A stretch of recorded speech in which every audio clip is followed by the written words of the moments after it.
Hello everyone, welcome back to my channel. आज है 23 जून और हम लोग पढ़ेंगे 23 जून के सभी इम्पोर्टेंट करंट अफेयर्स के क्वेश्चंस को और साथ ही सभी क्वेश्चन से जुड़े इम्पोर्टेंट फैक्ट्स भी डिस्कस करेंगे। तो चलिए स्टार्ट करते हैं आज का सेशन। आज का पहला सवाल है, अंतर्राष्ट्रीय योग दिवस कब मनाया जाता है? तो अंतर्राष्ट्रीय योग दिवस हर साल 21 जून को मनाया जाता है। 27 सितंबर 2014 इस दिवस का प्रस्ताव पहली बार भारतीय प्रधानमंत्री द्वारा लाया गया था, जिसका समर्थन यूएनजीए के 193 देशों में से 177 देशों ने किया था, जो कि अभी तक का सबसे अधिक समर्थन पाने वाला प्रस्ताव है यूएनजीए का। 11 दिसंबर 2014 संयुक्त राष्ट्र महासभा द्वारा इस दिवस की आधिकारिक तौर पर घोषणा की गई। 21 जून साल 2015 पहली बार यह दिवस वैश्विक स्तर पर मनाया गया। साल 2025 के लिए इस दिवस की थीम है एक पृथ्वी एक स्वास्थ्य के लिए योग। तो आंसर हो जाएगा ऑप्शन डी 21 जून। अब जून महीने के कुछ और इम्पोर्टेंट डेज और उनके थीम। तो विश्व दुग्ध दिवस हर साल 1 जून को मनाया जाता है। साल 2025 के लिए इस दिवस की थीम है चलो डेयरी की शक्ति का जश्न मनाएं। विश्व पर्यावरण दिवस हर साल 5 जून को मनाया जाता है। साल 2025 के लिए इस दिवस की थीम है वैश्विक प्लास्टिक प्रदूषण का अंत। विश्व कीट दिवस हर साल 6 जून को मनाया जाता है। साल 2025 के लिए इस दिवस की थीम है हमारी धरती हमारा भविष्य, पुनर्स्थापित करें, पुनर्विचार करें और पुनर्निर्माण करें। अगला है विश्व खाद्य सुरक्षा दिवस 7 जून को मनाया जाता है। साल 2025 के लिए इस दिवस की थीम है खाद्य सुरक्षा क्रियाशील विज्ञान। विश्व महासागर दिवस हर साल 8 जून को मनाया जाता है। साल 2025 के लिए इस दिवस की थीम है हमारे महासागर और जलवायु के लिए कार्यवाही को प्रेरित करना। विश्व बाल श्रम निषेध दिवस हर साल 12 जून को मनाया जाता है। साल 2025 के लिए इस दिवस की थीम है प्रगति स्पष्ट है लेकिन अभी और काम करना बाकी है, आइए प्रयासों में तेजी लाएं। विश्व रक्तदाता दिवस हर साल 14 जून को मनाया जाता है और साल 2025 के लिए इस दिवस की थीम है रक्त दें आशा दें साथ मिलकर हम जीवन बचाते हैं। विश्व बुजुर्ग दुर्व्यवहार जागरूकता दिवस हर साल 15 जून को मनाया जाता है। साल 2025 के लिए इस दिवस की थीम है दीर्घकालिक देखभाल सुविधाओं में बुजुर्गों के साथ दुर्व्यवहार को संबोधित करना डेटा और कार्रवाई के माध्यम से।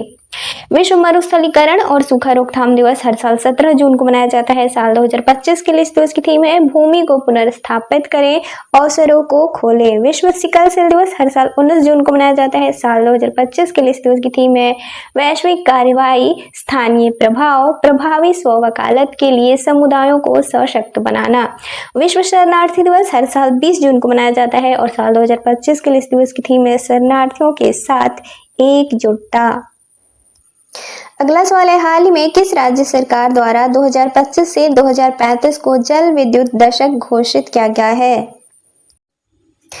तो साल 2025 से 2035 को अरुणाचल प्रदेश सरकार द्वारा हाल ही में जल विद्युत दशक के रूप में घोषित किया गया है। इसका उद्देश्य है राज्य की 58,000 मेगावाट की बिजली क्षमता का दोहन करना। तो आंसर हो जाएगा ऑप्शन सी अरुणाचल प्रदेश। अब अरुणाचल प्रदेश की राजधानी है ईटानगर। यहाँ के वर्तमान मुख्यमंत्री हैं पेमा खांडू, वर्तमान राज्यपाल हैं कैवल्य त्रिविक्रम परनाइक। अरुणाचल प्रदेश की सीमा भारत के 2 राज्यों और 3 अंतर्राष्ट्रीय सीमाओं से लगती है।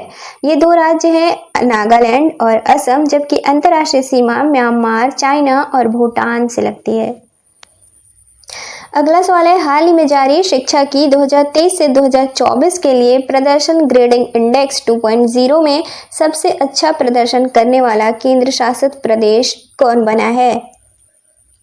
तो केंद्रीय शिक्षा मंत्रालय द्वारा हाल ही में साल 2022-2023 और 2023 से 2024 के लिए परफॉर्मेंस ग्रेडिंग इंडेक्स 2.0 जारी किया गया है। अब इसका उद्देश्य क्या है? तो राज्यों के और केंद्र शासित प्रदेशों की शिक्षा गुणवत्ता का आकलन करना।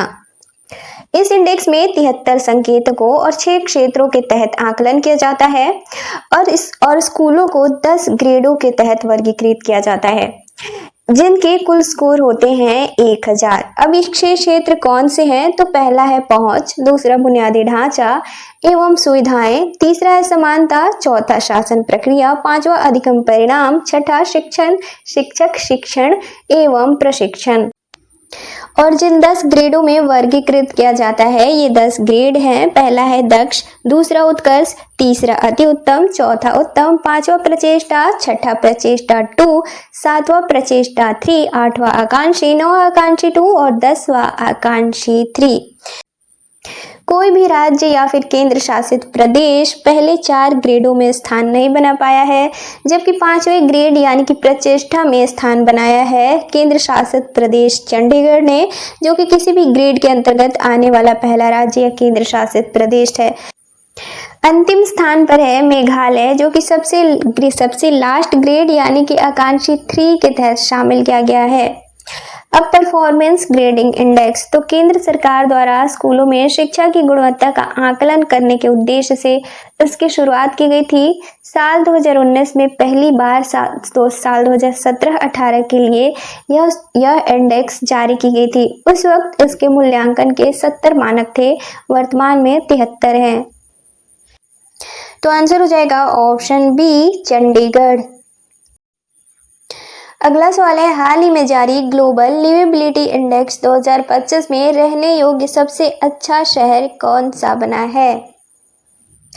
तो ग्लोबल लिवेबिलिटी इंडेक्स 2025 हाल ही में EIU यानी कि द इकोनॉमिस्ट इंटेलिजेंस यूनिट द्वारा जारी किया गया है। इसमें 173 शहर शामिल किए गए थे। यह रैंकिंग 5 श्रेणियों के तहत की जाती है। ये 5 श्रेणियां कौन सी हैं? तो पहला है स्थिरता, दूसरा स्वास्थ्य सेवा, तीसरा संस्कृति और पर्यावरण, चौथा है शिक्षा और पांचवा है बुनियादी ढांचा।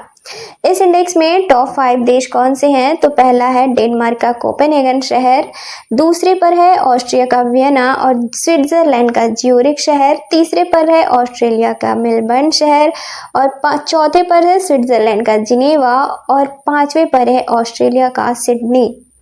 अब EIU the economist intelligence unit, इसकी स्थापना साल 1946 में की गई थी।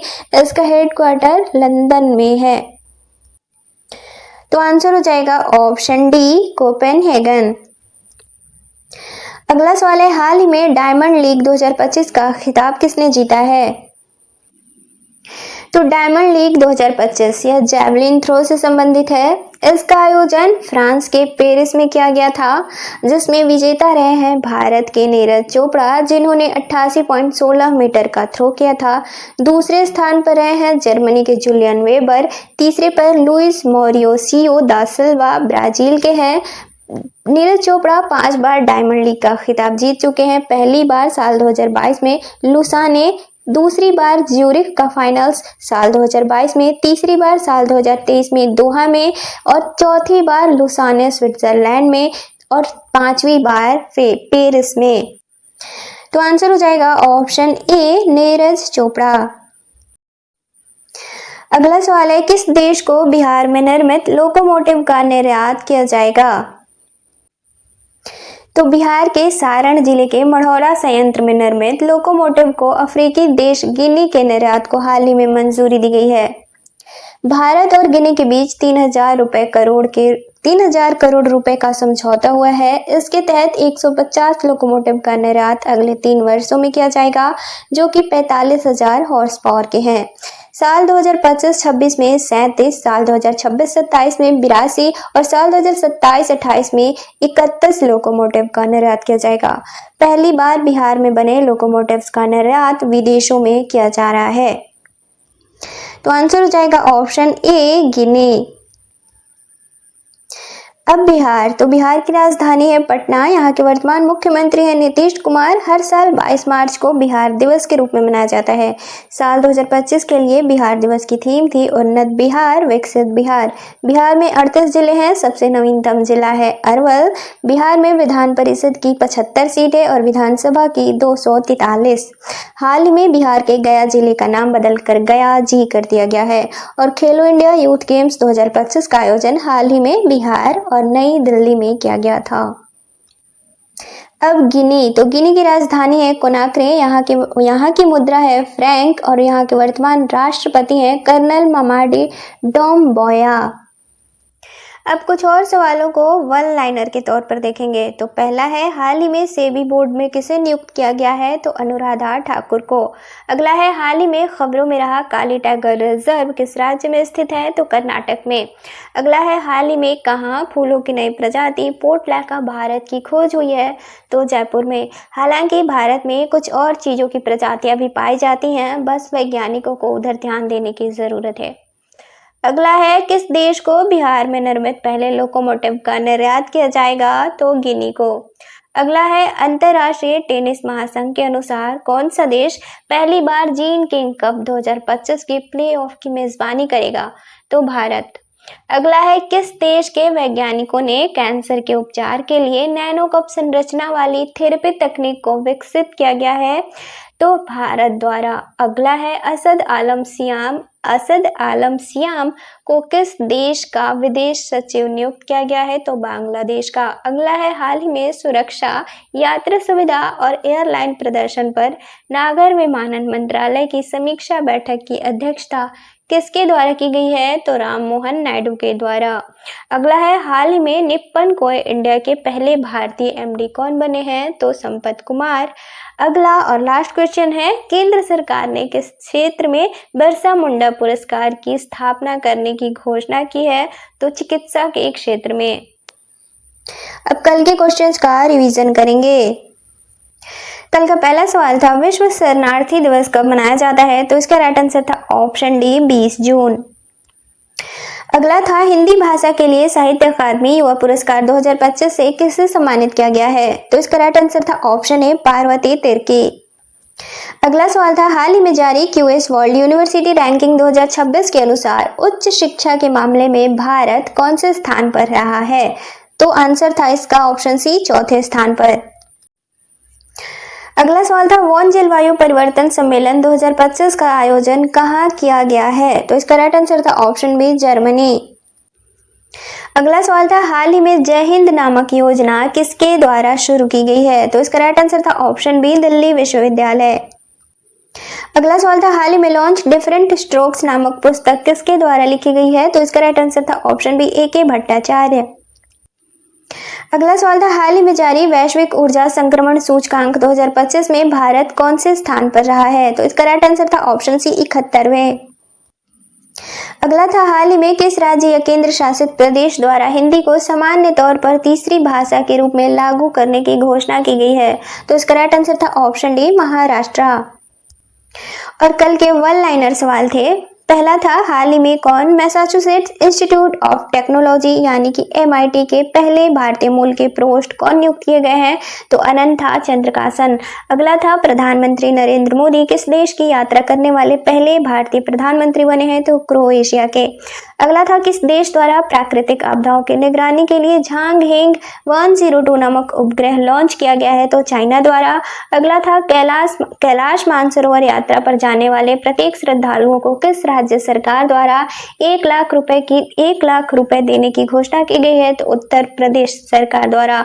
अगला था, हाल ही में गूगल ने अपना पहला एशिया प्रशांत सुरक्षा इंजीनियरिंग केंद्र कहाँ खोला है? तो हैदराबाद तेलंगाना में। अगला था, पूर्वोत्तर भारत के किस राज्य ने सभी होम स्टे रिसोर्ट्स और मकान मालिकों को पर्यटकों का अनिवार्य रूप से पंजीकरण करने का निर्देश दिया गया है? तो मेघालय ने। अगला था, राम बहादुर राय किस क्षेत्र से संबंधित है जिन्हें हाल ही में पद्म भूषण से सम्मानित किया गया है? तो पत्रकारिता से। अगला था, हाल ही में MK स्टालिन द्वारा लॉन्च की गई वरलारू कुरुम तमिलनाडु का सुगल नामक पुस्तक किसके द्वारा लिखी गई है? तो अरुमुगा सीतारमण के द्वारा। और लास्ट क्वेश्चन था, हाल ही में किस देश ने UPI सेवाएं शुरू करने के लिए भारत के साथ समझौता किया है? तो साइप्रस ने।